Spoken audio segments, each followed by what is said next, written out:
Marta memimpikan sesuatu yang janggal. Malam itu Marta bermimpi seperti ada yang mengetuk pintu rumahnya, Wak. Tapi anehnya ketukan itu selalu terdengar sebanyak 5 kali. Hening.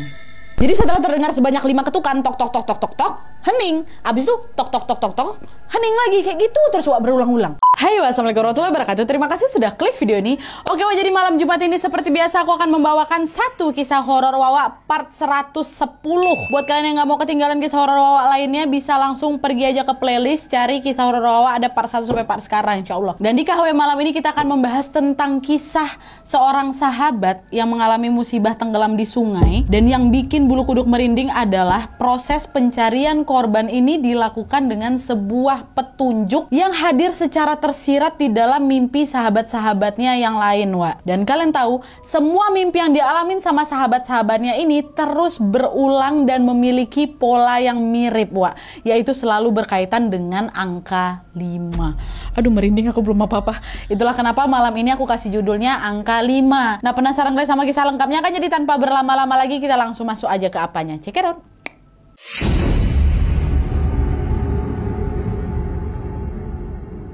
Oke, Wak, jadi cerita yang akan aku bawakan malam ini dikirim sama Wawa aku yang kita panggil aja namanya Marta dari Papua. Halo Marta, halo Papua. Nah, kisah ini, Wak, terjadi sekitar tahun 2012 atau 2013 lalu lah, pada saat Marta ini masih berusia 12 tahun. Nah, pada saat itu Marta ini berkawan karib dengan 3 teman lainnya, Wak, yang seumuran juga sama mereka. Dan kebetulan mereka ini juga satu sekolah. Masih SMP kalau nggak salah waktu itu si Marta nih. Sebut sajalah nama mereka bertiga ini Afu, Eliah, dan Drio ya. Nah, mereka berempat ini tinggal di desa yang berbeda-beda, Wak, tapi jaraknya nggak jauh, memang masih kayak tetanggaan gitulah. Marta di desa A, Drio desa B, si Afu desa C, ya, kayak gitulah. Nah, karena jarak rumah mereka ini bisa dibilang cukup dekat, mereka pun jadi sering lah, Wak, main bareng sepulang sekolah gitu kan, sampai menjelang maghrib. Kalau lagi libur sekolah nih, Wak, ya, mereka bakal main berempat dari pagi sampai sore. Seru kali memang waktu itu. Pulang ke rumah tuh cuma buat makan aja gitu, habis itu lanjut main lagi ya kan. Atau malah mereka juga kadang ikut makan di rumah kawannya tuh. Misalnya hari ini makan di rumah Marta, besok rumah Afu, besok rumah siapa lah ya, masih seru-seru kali lah, Wak, pokoknya persahabatan mereka nih. Nah, karena tinggal di pedesaan yang memang lingkungannya asri, mereka suka kali, Wak, main di alam dan memainkan berbagai permainan tradisional, Wak, macam main petak umpet, main layang-layang, mancing, dan juga berenang di sungai. Sampailah pada suatu hari, Wak, mereka ini janjian mau mancing ikan di sungai yang memang berada di desa C, desa dekat tempat tinggalnya si Eliah sama Afu. Nah, sungai di desa itu, Wak, besar kali memang, bahkan termasuk salah satu sungai terbesar yang ada di kota mereka. Arusnya tenang tapi airnya jernih. Kata Marta nih, Wak, ya, kalau lagi beruntung tidak jarang mereka bertemu dengan kawanan bangau yang lagi cari makan di sana. Dan katanya juga di sungai ini selalu banyak ikannya, Wak. Dan setiap kali mereka ini pergi bermain, mereka selalu lengkap pokoknya, kemana-mana mereka berempat gitu. Tapi entah kenapa di hari ketika mereka merencanakan mau mancing itu, Wak, Afu tiba-tiba mengirim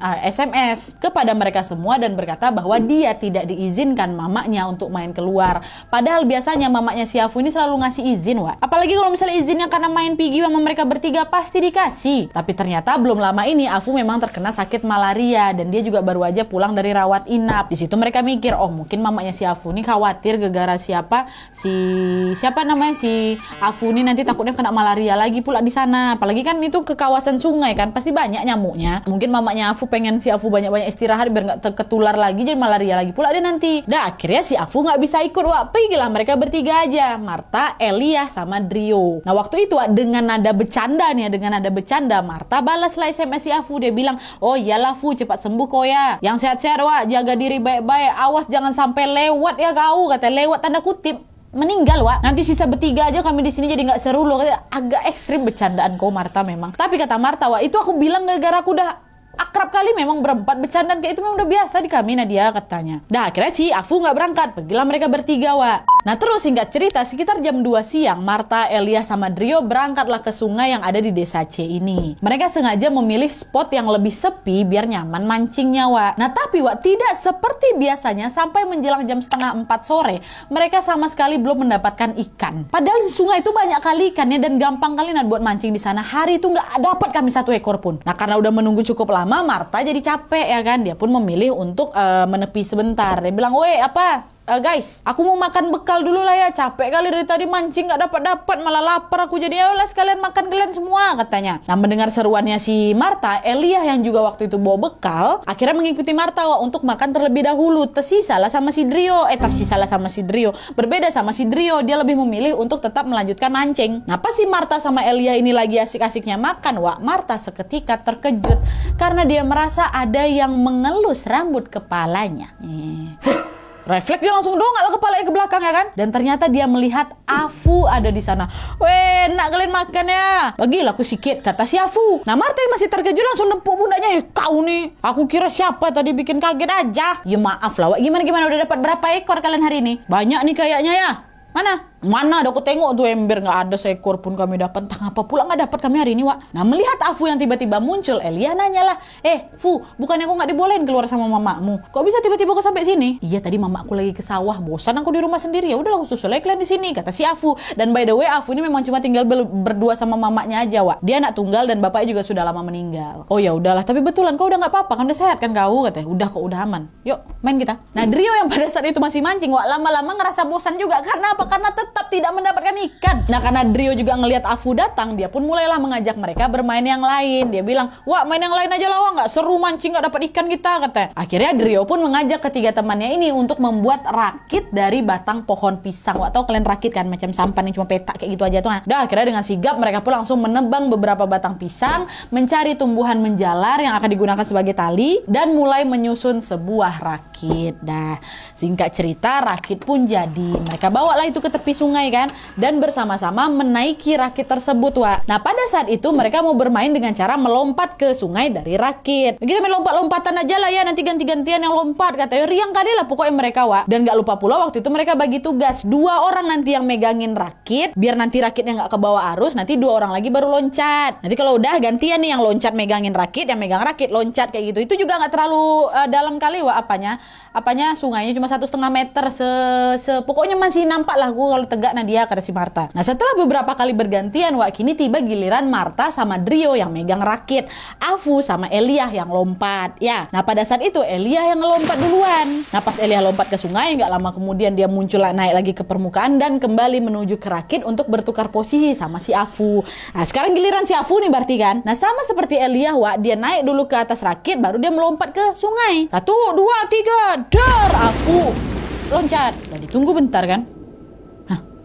Tunggu sampai 30 detik berlalu, Afu belum juga muncul ke permukaan, Di situ Drio teriak, "Woi, Afu, cepatlah, gantian aku juga mau loncat ini," kata si Drio kan. Tetap bening tuh, gak ada jawaban. Nah, beberapa saat kemudian gantian si Martha yang teriak, "Woi, cepatlah sampai lumutan, aku nungguin, cepatlah Afu." Tapi meski sudah diteriaki berkali-kali, Afu tidak kunjung muncul, Di situ Martha, Drio sama Elia yang awalnya mikir nggak kenapa-napa jadi panik. Akhirnya tanpa berpikir panjang, mereka bertiga pun langsung lepasin rakit itu dan berenanglah ke arah tempat si Afu nih lompat, Nah, tempat mereka main lompat-lompatan ini, sebenarnya juga nggak dalam kayak aku bilang tadi, nggak sampai 1,5 meter, Nadia. Air sungai itu cuma sebatas leher aku aja, kata si Martha. Logikanya nggak mungkin si Afu tuh tenggelam ya kan, apalagi dengan tinggi badannya aja tuh hampir lebih tinggi daripada aku, kata si Martha. Tapi entah kenapa pada saat itu, si Martha, Elia, Drio menyelam ke tempat si Afu lompat tadi, mereka sama sekali tidak bisa menemukan Afu. Afu macam hilang ditelan sungai, Mereka udah berkali-kali lah itu kan ngitarin sungai untuk cari si Afu,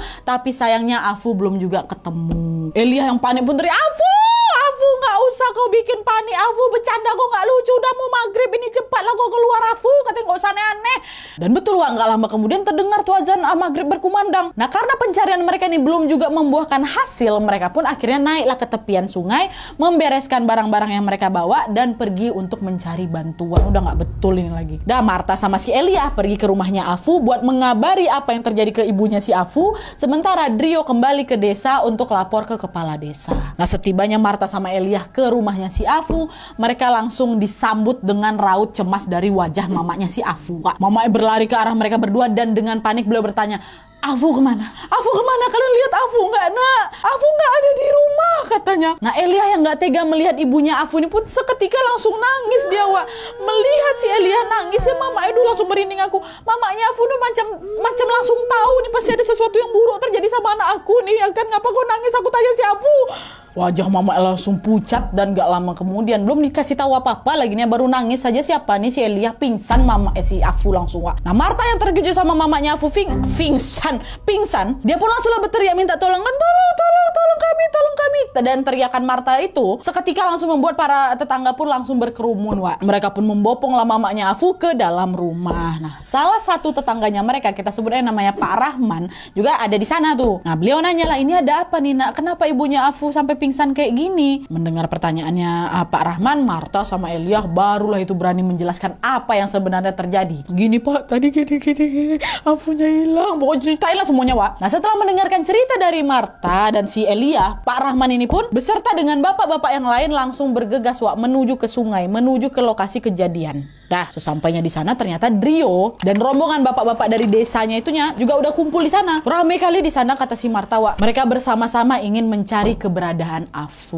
Tapi, Wak, meskipun pencarian Afu dilakukan oleh sekian banyak orang di sana, sampai dengan jam 8 malam Afu belum juga ditemukan. Marta, Elia, dan Drio yang dari tadi belum balik juga ke rumahnya dan masih dalam keadaan basah kuyup, mereka pun langsung diantarkan ke rumah masing-masing lagi. Tapi pencarian tetap dilakukan, Wak, tanpa mereka bertiga. Nanti takut pula mereka bertiga yang sakit, ya kan? Bawa balik dulu. Nah, sesampainya di rumah, Wak, kedua orang tua si Marta ini udah padahal udah khawatir, udah siap-siap mau marahin si Marta. Soalnya Marta dari tadi dihubungin gak bisa-bisa, udah siap-siap mau marah lah pokoknya. Tapi setelah mereka melihat Marta pulang dengan keadaan basah kuyup dan diantar oleh beberapa bapak-bapak, seketika orang tuanya jadi panik lah. Mamanya Marta ngantarlah Marta ke dalam rumah untuk bersih-bersih, sementara papanya tetap di luar bersama bapak-bapak yang mengantar Marta tadi. Bapaknya nanya lah kan tentang apa yang sebenarnya terjadi. Nah, setelah Marta selesai bersih-bersih, Wak, dia keluarlah dari kamar mandi dan berjalan menuju ke ruang tamu. Nah, pada saat itu bapak-bapak yang tadi ngantarin si Marta ini udah pada pergi, Wak, menyisakan papa sama mamanya Marta yang duduk dengan raut wajah yang sangat sedih. Papa sama mamanya si Marta pun langsung menghampiri Marta, dipeluknya si Marta dan bilang, sabar ya nak,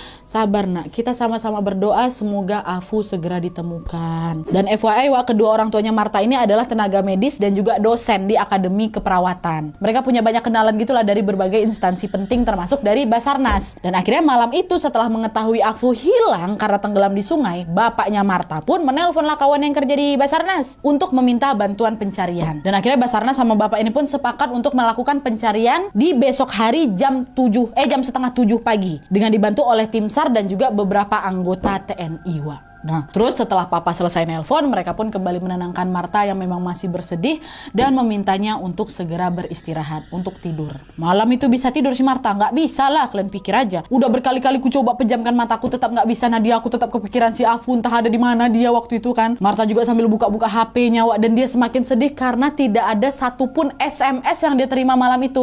Biasanya, Wak, kalau malam-malam kayak gitu tuh, dia pasti lagi SMS-an sama ketiga sahabat itu, sama Afu, entah sama Elia, pasti lagi SMS-an. Bercanda, ngobrol tentang apa aja lah Nadia. Tapi sayangnya malam itu terasa kayak sepi kali, Wak. Kalian bayangin gak sih gimana kondisinya waktu itu? Dan Marta waktu itu juga yakin kali di rumahnya masing-masing Elia sama Drio juga pasti gak bisa tidur karena memikirkan Afu. Nah terus, Wak, besok paginya Marta, Elia, dan Drio nggak masuk sekolah memang. Mereka balik lagi ke lokasi kejadian untuk membantu pencarian Afu, izin sekolah mereka. Dan pada saat itu tim SAR udah nyampe tuh, Wak. Dan kedatangan mereka ini membuat semua orang berharap Afu dapat ditemukan pada saat itu juga. Iya kan? Tapi, Wak, meskipun sekian banyak tim penyelamat sudah dikerahkan untuk mencari Afu, sampai jam 9 malam keesokan harinya itu pencarian tetap buntu. Tim SAR sama para tentara ini sampai-sampai buat camp darurat, Wak, di tepi sungai itu untuk bisa macam mempermudah proses pencarian gitulah. Mereka akan menginap di camp itu selama beberapa hari ke depan sampai si Afu ini ditemukan. Karena sampai malam pencarian Afu ini juga belum berhasil, Wak, orang-orang pun jadi makin cemas lah kan. Mereka tahu, Wak, di momen ini semakin kecil peluang Afu ditemukan dalam kondisi selamat. Dan untuk menenangkan diri, aku selalu berkata dalam hati, Nadia, Afu, kau kuat, Afu, kau pasti selamat, Afu. Kau tuh cuma lagi nyangkut aja di tepian sungai, mungkin, Fu. Kau lagi nyangkut di tepian sungai, entah dari sisi mana lah, sisi lain lah gitu. Makanya kau nggak ketemu di sini. Kau pasti masih hidup. Kau pasti masih hidup. Dalam hati aku nguatin kayak gitu, Nadia. Nah, di momen itu juga, Wak, selain merasa khawatir dengan keselamatannya Afu, Marta juga betul-betul merasa bersalah. Kenapa? Kalian ingat kan tadi di awal apa aku cerita, ha? Waktu si Afu bilang dia nggak diizinin pergi sama mamanya, terus Marta jawab apa? Awas jangan sampai lewat kau, katanya. Nanti sisa kami bertiga aja jadi nggak seru. Itu kata dia kan. Mengingat ucapannya itu aku nyesal kali Nadia. Menyesal kali aku. Sampai sekarang aku nyesal. Kenapa aku harus ngomong kayak gitu ya kan? Ucapan kan doa kan Wak. Kenapa aku malah menjadikan ajal sebagai candaan gitu loh. Itu Marta nyesal kali Wak sampai sekarang. Disitulah makanya Marta nggak berhenti nangis. Sampai udah nggak kerasa lapar lagi aku Nadia. Nangis saya terus kerjaku. Orang tua Marta adalah itu kembali menenangkan si Marta. Mereka datang ke TKP bilang, nak baliklah dulu, nak istirahat kok dulu, kok belum makan, baliklah kok dulu kayak gitu. Dan meskipun masih susah tidur karena kepikiran Afu, Wak, malam kedua nih ya, Marta akhirnya terlelap karena memang kelelahan. Tapi Wak, tapi di tengah tidurnya ini tanpa diduga Marta memimpikan sesuatu yang janggal. Kalian tahu? Malam itu Marta bermimpi seperti ada yang mengetuk pintu rumahnya, Wak. Tapi anehnya ketukan itu selalu terdengar sebanyak 5 kali. Hening. Nanti gak lama kemudian suara tuh muncul lagi. Hening. Kayak gitu Wak. Jadi setelah terdengar sebanyak 5 ketukan, tok tok tok tok tok tok, hening. Abis itu tok tok tok tok tok, hening lagi kayak gitu terus Wak, berulang-ulang. Yang diketok tuh 5 kali aja. Nah waktu itu Marta mengira ketukan itu berasal dari pasien yang memang lagi datang berobat. Kebetulan kedua orang tuanya si Marta ini punya klinik di rumah Wak. Ada memang ruangan berobat di sana, ada juga ruangan bersalin. Bagi Marta Wak udah biasa tuh ada pasien datang dini hari itu udah biasa kali. Apalagi pasien ibu hamil yang bisa aja tiba-tiba kontraksi ya kan. Nah karena si Marta juga masih kecapean, Marta akhirnya memilih untuk tidur balik nih Wak. Nah besok paginya barulah Marta nanya ke mamanya, Mama, semalam siapa pasien datang subuh-subuh mah? Hah? Pasien? Gak ada siapa-siapa nak. Ada mah. Sebelum subuh tadi ada yang ngetok pintu rumah kok. Gak dengar apa mah? Gak ada pasien Marta, gak ada. Kemarin yang datang ke klinik mama cuma 2 orang kok. Itu pun waktu mereka datang kamu sama papa lagi di TKP sungai. Gak ada yang datang subuh-subuh, gak ada. Nah mendengar penjelasan ibunya ini seketika Marta pun jadi bingung. Terus siapa yang ku dengar tadi malam tuh? Apa mungkin karena aku nih terlalu capek dan kurang tidur ya makanya jadi kayak halu-halu aku nih. Dah Marta pun mencoba mengabaikan suara ketukan itu Wak. Dia lebih memilih untuk fokus ke mana? Ke pencarian Afu. Dan pada saat itu Wak, pencarian Afu udah makin jauh Wak. Udah makin jauh. Bahkan jarak tempuh mereka ini udah sampai ke pantai itu loh, tempat sungai itu bermuara. Tapi sayangnya sama seperti hari-hari sebelumnya, belum ada tanda-tanda Afu akan ditemukan. Hari-hari berlalu, total sudah 5 hari Afu menghilang Wak.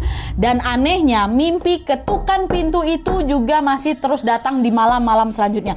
Malam 1, malam 2, malam 3, malam 4, sampai malam 5 tuh masih. Setiap kali Marta tidur dia selalu mimpi tuh. 2, 3, 4, 5. Ning. Kayak gitu terus. Nah waktu memasuki hari kelima hilangnya Afu ini, Marta jadi mulai ketakutan, mulai heran juga. Sekaligus dia bingung dengan mimpi ketukan pintu yang terus datang itu kan. Bagi Marta mimpi itu aneh kali Wak. Bukan hanya karena mimpi itu datang berulang setiap malam ya, tapi juga karena mimpi itu memiliki pola yang sama, yaitu ketukan sebanyak 5 kali. Akhirnya Wak, di dalam mimpinya pada malam itu, ketika Marta kembali mendengar ketukan 5 kali, Marta memberanikan diri untuk mengintip ke arah pintu. Dia mencoba menyibak horden yang menutup jendela untuk melihat siapa yang sebenarnya selalu mengetuk pintu rumahnya setiap malam itu sebanyak 5 kali. Dan kalian tahu, tepat saat Marta melihat keluar, di momen itulah tubuh Marta langsung membeku, nggak bisa digerakkan Wak. Dia mematung saking syoknya. Kenapa? Karena di momen itu Marta melihat ada sosok Afu sedang berdiri di depan pintunya. Di dalam mimpinya itu Afulah yang mengetuk-ngetuk pintu rumah Marta dengan tatapan kosong. Tubuh Afu ini kaku. Dan cara mengetuk pintunya itu macam patung kuncing yang biasa ada di toko-toko tuh, tau kalian kan? Tok, tok, tok, tok. Kayak gitu. Ini aku gak bohong ya, kok aku kayak ngerasa ada ya di belakang aku. Aku tuh bisa ngebayangin tuh kakunya. Nah, di tengah rasa terkejutnya ini, Marta tiba-tiba tersadar setelah mamanya masuk ke kamar dan membangunkan dia untuk bersiap-siap berangkat ke sekolah. Bangun nak, bangun. Baru dia terbangun dari mimpinya, Wak. Nah, Marta yang masih syok ini pun akhirnya memilih untuk menceritakan mimpinya itu kedua sahabatnya, Elia dan Rio. Diceritainnya lah itu semua kan, Wak, mimpi 1 sampai lah mimpi terakhir nih. Nah, mendengar cerita dari Marta, Elia sama Rio pun langsung terkejut juga. Mereka terkejut karena ternyata Elia dan Rio juga memimpikan hal yang serupa, Wak. Kalian tahu ternyata mereka bertiga ini memimpikan sesuatu dengan pola yang sama, yaitu berkaitan dengan angka 5. Ya, jadi ceritanya Wak, sejak hilangnya Afu, Eliah ini selalu bermimpi dia sedang tertidur di pangkuannya Afu. Di situ posisinya Afu ini sedang mengelus-ngelus kepalanya Eliah. Tapi anehnya, aduh merinding aku. Tapi anehnya, elusan itu juga selalu berulang hingga 5 kali. Diusap, tuh, 2, 3, 4, 5. Berhenti, nanti diusap-usap lagi sampai 5 kali, berhenti lagi, gitu terus Wak, gitu terus. Itu Eliah nih ya. Kalau Drio juga bercerita bahwa sama seperti Marta sama Eliah, mimpi yang dialami Drio ini juga memiliki pola angka 5. Tapi di mimpinya Drio ini, pola angka 5 ini memuat pesan yang lebih tersurat lagi Wak. Dimana setiap malam Drio bermimpi sedang berada di sungai tempat mereka terakhir kali bermain bersama tuh. Alur cerita dan tempatnya sama persis Wak, seperti di hari ketika Afu tuh menghilang. Drio bermimpi pada saat itu mereka berempat sedang membuat rakit kan dari batang pisang, sama, dan mereka secara bergiliran akan melompat ke sungai, sama. Tapi bedanya Wak, di dalam mimpinya Drio ini, ketika si Afu melompat ke sungai, dia selalu muncul ke permukaan lagi. Tapi di situ Afu tuh muncul macam orang yang mau tenggelam, yang lagi mengepak-ngepakkan tangannya biar kepalanya muncul ke air tuh, kayak gitu. Tahu kalian kan? Dan di momen itu Wak, dengan nafas yang tersendat-sendat, dalam mimpi Drio ya, dengan nafas yang tersendat-sendat, Afu mengucapkan sesuatu dengan suara terbata-bata pada saat kepalanya ini muncul ke permukaan nih Wak ya. Dia akan berucap satu suku kata, dan setelahnya dia pun tenggelam. Satu suku kata, tenggelam. Satu suku kata, tenggelam. Dan kejadian itu berulang kali sampai 5 kali. Yang itu berarti Afu mengucapkan 5 suku kata berbeda yang ketika digabungkan semuanya maka akan membentuk satu kalimat utuh. Bisa kalian tebak kalimat yang disampaikan Afu dalam mimpinya Drio ini apa? Di dalam mimpinya Drio, Afu berkata, "To, tenggelam. Long, tenggelam. Ban, tenggelam. Tal, tenggelam. Ku, tolong bantalku." Itu kata Afu. Astagfirullah. Bantal yang mana pula lagi nih Afu? Jadi tenggelam. Ban, tenggelam. Tal. Ya, aduh aku nggak bisa kayak gini nih Wak, takut aku, serius aku takut. Aku mimpi kayak gitu Wak, kata si Drio ke si Marta sama Eliah kan. Nah setelah mendengar cerita dari Drio, Marta pun bilang mimpi kita nih mirip, polanya selalu sama, selalu berhenti di angka 5. Di mimpiku ada 5 ketukan, ya kan? Di mimpinya Eliah ada 5 elusan. Dan di mimpinya Drio, Afu bilang tolong bantalku, dan itu terbagi dari 5 bagian. Iya Wak ya, kenapa bisa polanya sama kayak gini ya Wak? Apa mungkin ini pertanda pula kalau Afu lagi minta tolong sama kita bertiga? Bisa jadi Wak, bisa jadi. Makanya itulah mimpi kita ini punya pola yang sama ya kan, biar kita sadar kalau ini memang betulan Afu katanya. Tapi dia minta tolong apa? Kita udah coba bantu cari dia. Tim SAR juga selama ini udah kerja keras loh Wak, tapi sekian hari pencarian Afu juga belum ditemukan nih Nah, di tengah kebingungan itu mereka pun tiba-tiba menyadarilah sesuatu. Wah, dari kita bertiga cuma mimpinya kau nih yang paling jelas, mimpinya Drio maksudnya. Afu bilang tolong bantalku ya kan. Apa mungkin dia minta tolong buat kita ambilin bantalnya Wak? Betul juga Wak ya. Yaudahlah, kita harus datang ke rumahnya si Afu nih. Kita tanya bantal tuh sama mamanya. Setuju. Ayo kita berangkat sekarang. Jangan sekarang Wak, besok aja. Ayolah, besok ya kita pergi ke rumahnya si Afu bertiga, katanya. Udah lah tuh Wak, singkat cerita, besoknya Marta, Eliah sama Drio datanglah itu ke rumahnya si Afu. Sesampainya di sana Wak, mereka bertemulah dengan ibunya Afu. Wajah beliau pucat kali Wak. Lalu sambil menangis beliau pun meluklah erat mereka bertiga, dan alhasil mereka pun jadi ikut menangis bersama sambil terus berada di pelukannya si ibu untuk saling menguatkan gitu. Nah, suara tangisan mereka ini Wak ternyata didengar sama tetangga sekitar pun jadi berdatangan lagi kan untuk menenangkan mereka berempat. Nah, di ruang tamu setelah sikonnya udah mulai kondusif, Marta, Eliah sama Drio pun mulailah menceritakan mimpinya itu ke mamanya si Afu. Mendengar ceritanya mereka, sontak beliau pun langsung, Langsung lari Wak menuju ke kamarnya si Afu. Dan tidak lama kemudian Mama Afu kembali ke ruang tamu sambil membawa sebuah bantal. Beliau bilang kalau bantal ini adalah bantal kesayangan Afu. Bantal ini bahkan udah ada sejak si Afu lagi bayi. Dan masih sering digunakan sama Afu sampai sekarang Wak. Kebetulan pula waktu itu Pak Rahman lagi ada di sana Wak. Nah setelah ibunya Afu mengambil bantal itu, ibu Afu ini pun meminta Pak Rahman untuk mengantarkannya ke sebuah rumah yang tidak jauh dari sana. Bisa kalian tebak, rumah siapa yang mau didatangin sama mamanya Afu nih, Wak? Rumah Mbah Dukun. Rumah Dukun. Dan di momen itu juga Nadia aku baru tahu kalau ternyata ada dukun yang tinggal di desa kami itu. Baru tahu aku. Dan aku juga baru tahu kalau ternyata ibunya Afu kenal juga sama dukun ini. Mungkin kan udah buntu kali waktu itu kan ya, udah nggak ngerti nih harus melakukan apa untuk mencari si Afu.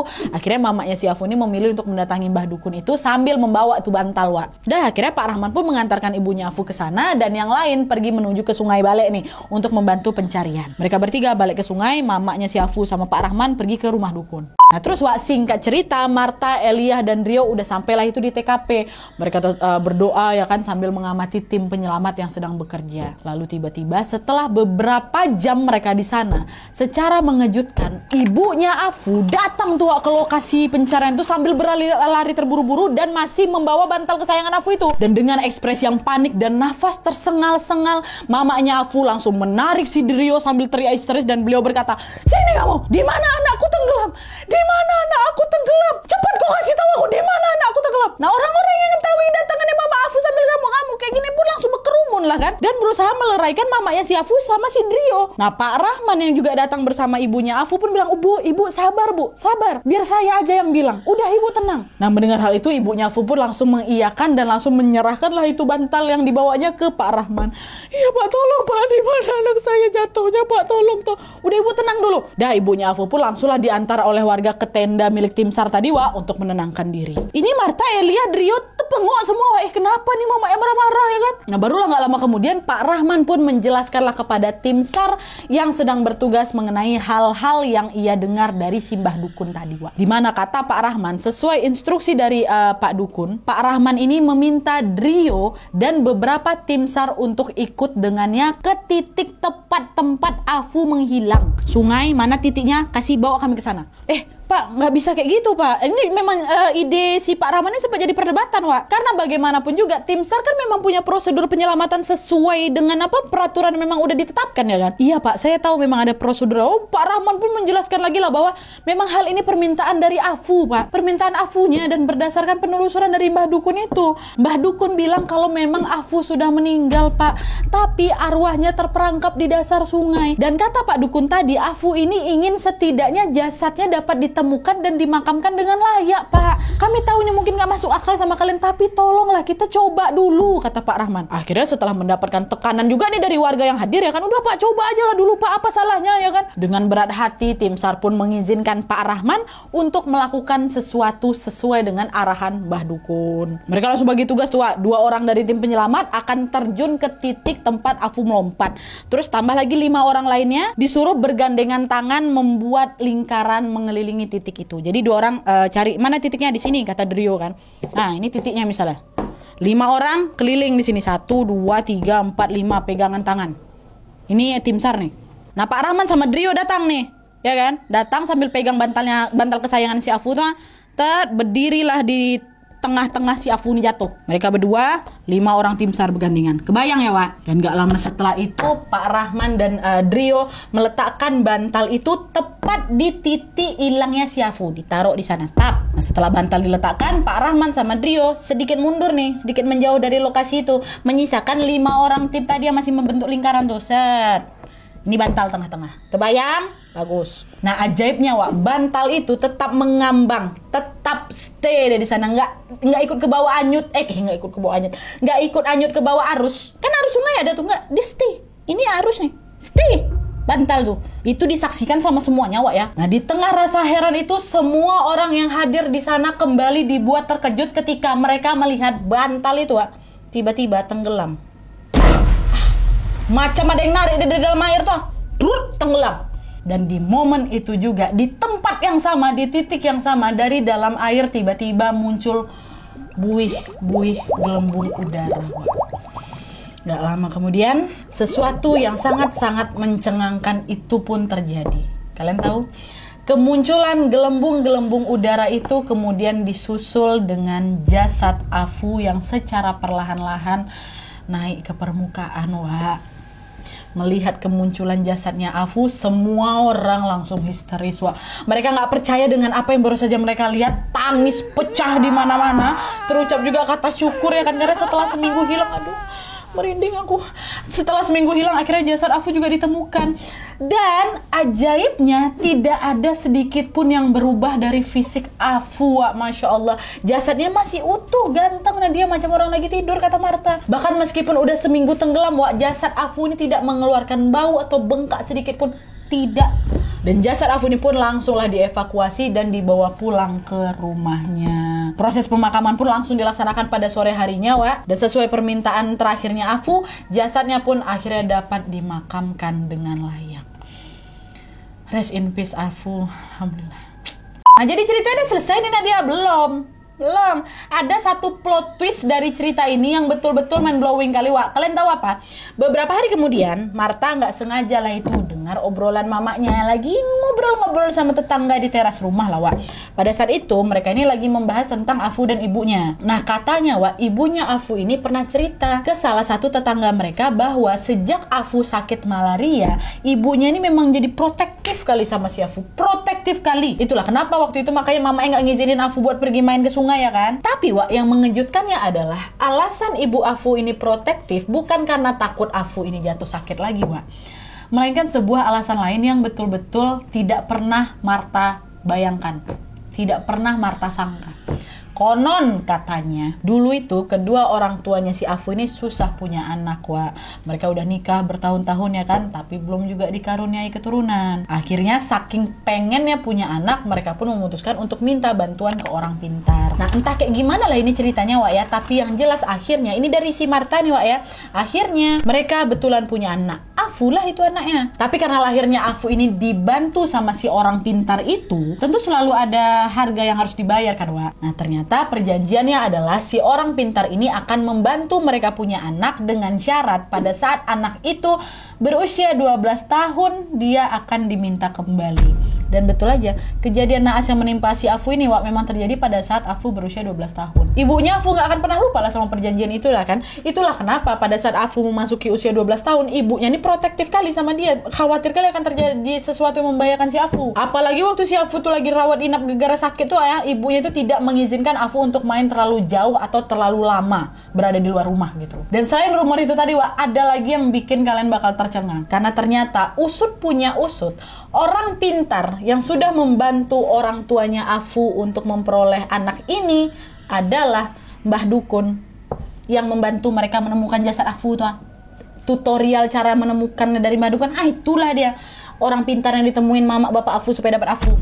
Itulah dia. Nah, kenapa tadi ibunya Afu langsung membawa bantal kesukaan Afu ke Mbah Dukun itu? Karena dia juga lah yang mengetahui tentang perjanjian itu. Kan dia tuh habis mereka bertiga ngadu tuh, bilang tolong bantalku. Mereka kan disuruh ke TKP. Si ibunya ngajak Pak Rahman langsung ke tempat Mbah Dukun kan. Karena mamanya tahu kali tentang perjanjian itu, Wak. Tapi entah kabar ini benar atau cuman kebetulan, Wak, ya. Tapi yang jelas alhamdulillah Afu akhirnya bisa dimakamkan dengan layak. Kita doakan ya, Wak, ya, semoga Afu tenang di sisi Tuhan Yang Maha Esa. Amin ya Rabbal Alamin. Oke, Wak, jadi itu tadi cerita tentang tenggelamnya Afu. Sedih kali, nggak bisa kayak gini nih, ya Allah. Melalui cerita ini, Marta berpesan kepada kita semua, Wak. Untuk apa? Untuk lebih hati-hati dalam bercanda. Pikirkan baik-baik terlebih dahulu sebelum kita memutuskan untuk mengucapkan sesuatu, walaupun bercandaan. Hati-hati. Bagaimanapun, ucapan adalah doa. Jadi mari kita senantiasa selalu mengucapkan yang baik-baik aja, Wak, ya. Oke, jadi gimana menurut kalian tentang cerita ini? Bagian mana yang menurut kalian menyeramkan? Kalau aku jujur, merinding kali, Wak, dengan petunjuk mimpi yang dialami sama Marta Elia Drio tuh bisa kayak gitu ya. Bisa punya pola yang sama. Memang betul, Wak, ya. Petunjuk tuh bisa datang dari mana aja dan dengan cara apa aja. Sekali lagi ayo kita sama-sama doakan semoga Afu tenang di sana. Dan untuk keluarga yang ditinggalkan dan juga para sahabat yang ditinggalkan, semoga diberikan kesabaran dan ketabahan. Amin ya Rabbal Alamin. Oke, Wak, jadi sekian dulu videonya. Terima kasih banyak yang sudah menonton. Kalau kalian suka video ini, klik like-nya. Jangan lupa komen di bawah untuk ide dan saran-saran untuk video selanjutnya. Jangan lupa nyalain notifikasinya supaya kalian tahu. Dan jangan lupa untuk klik tombol jangan lupa untuk Ya gitulah Wak, pokoknya klik subscribe, notifikasi.